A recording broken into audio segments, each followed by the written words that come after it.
શિયાળામાં શાકભાજીના ભાવ સસ્તા થતા હોય છે, પરંતુ હાલ કોબીજ અને ફ્લાવર 40 રૂપિયા કિલો વેચાઈ રહ્યા છે.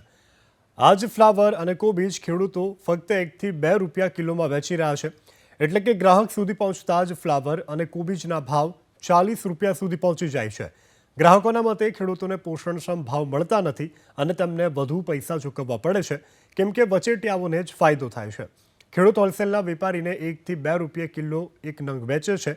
હોલસેલનો વેપારી રિટેલના વેપારીને 15 થી 20 રૂપિયા કિલો વેચે અને આ જ ફ્લાવર અને કોબીજ રિટેલ માર્કેટમાં આવે ત્યારે તેનો ભાવ 40 રૂપિયા પહોંચી જાય છે.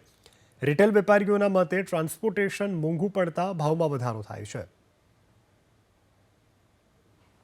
અત્યારે શિયાળાના શાક તો ઓલરેડી સસ્તા મળવા જોઈએ, તો આમાં હવે ફાયદો કોને થાય છે એ ખબર નથી પડતી કે વચેટિયાઓને થાય છે કે બ્રોકરોને થાય છે.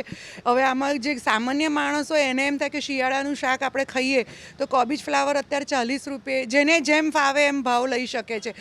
મોલમાં જઈએ તોય અલગ ભાવ હોય, લારીમાં જઈએ તોય અલગ ભાવ. તો હવે અમારે કરવું શું? ઘણી મુશ્કેલી પડે છે અને ખેડૂતોને એનો મહેનતનો ને એનો જે પકવે છે ખેતી એને એનો ભાવ નથી મળતો અને ગ્રાહકોને એનું નુકસાન જાય છે અને ગૃહિણીઓને એમનો ઘર ચલાવવા પર એમને બહુ જ વધારે પડે છે. ખેડૂતોને ફૂલ મરો, અમે જેટલું મહેનત કરીએ એટલું અમને કાંઈ દેતા નથી. આખો દી કામ કરીને તો અમને 5 રૂપિયા મહેનત મજૂરી નથી દેતા અને ત્યાંથી જાય ભાર્યું બાંધીને મોકલાવીને તો એ ટેમ્પાવાળાને બધું લઈ જાય, પણ એની વળતર અમને કાંઈ ન દે, એનો ભાવ જ અમને નથી દેતા.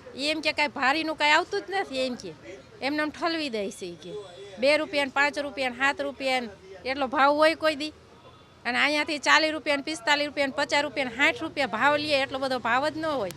એમાં એવું છે કે ટ્રાન્સપોર્ટેશન કપાય, એનું ભાડું કપાય, મજૂરી કપાય, એટલે એને હાથમાં 5 રૂપિયા જેવા કિલો પૈસા હાથમાં આવે, બહુ વધારે ના આવે.